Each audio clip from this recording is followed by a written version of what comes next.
Good evening. Tensions at Queen's Park tonight over another failed attempt to reverse a keffiyeh ban inside the Ontario legislature. The NDP introduced a motion to allow the traditional Arab scarves to be worn after the Speaker banned them because he believes they make a political statement. Jason Gaidola joins us live in studio tonight with the latest.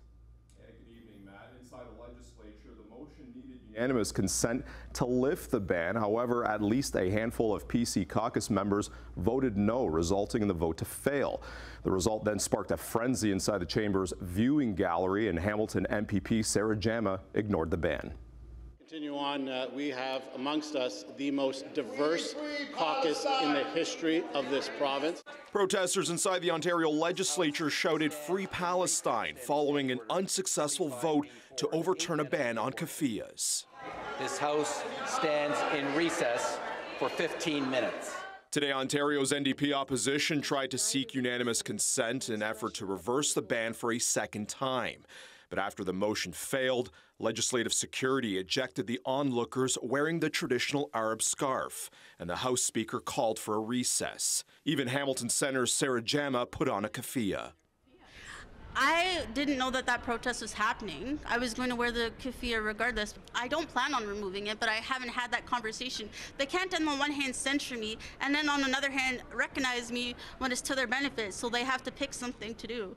However, today Jama wasn't asked to remove the scarf. Last week, the legislative speaker issued the garment's restriction inside Queen's Park, believing it to be a political statement tied to the war in Gaza and ongoing protests. If a member draws it to my attention, of course I would have to deal with it in some manner. But sorry, I could not see. You can see where she sits. She's at the very other end of the chamber. I could not determine what the pattern of her attire. By banning the keffiyeh, it's politicizing the keffiyeh. I gave the Premier an opportunity over the weekend to talk to his caucus, convince his team to do the right thing, and they chose not to.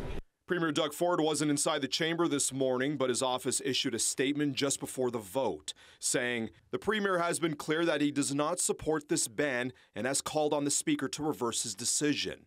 Members of caucus are free to support or oppose the NDP motion. Multiple Tories who were present voted to uphold the ban. That the right thing to do was allow it, and right now we actually have more caucus members saying no. So it's up to the Premier to explain that. Some PC caucus members maintain their position to keep keffiyehs out of Queen's Park, including MPP Robin Martin. And I think it's important just to keep the legislature free of political symbols like this. Unfortunately, it's being used by many people. It could have been a cultural symbol. She says she's even prepared to face potential political repercussions. Well, even when she was the only one to vote no the first time the NDP motion came forward, Lisa MacLeod, who's the longest-serving member of the PC caucus, put out, she was in the House for the vote that day, but she put out stuff online supporting her for making that position. So right away, we knew there was some serious division in the PC caucus over this issue, but there's serious divisions, I think, in all the party caucuses, with the possible exception of the two-member Green Party, on this issue. NDP leader Marit Stiles says her party will continue to explore ways to overturn the keffiyeh ban, but didn't explain how they would do it. Meanwhile, Hamilton's Sarah Jama was asked if she would like to return to the New Democrats if the party invited her back. She says she would be open to the idea, but added no conversations have taken place. Back to you. That's Jason Gaidola reporting live in studio. Thanks, Jason.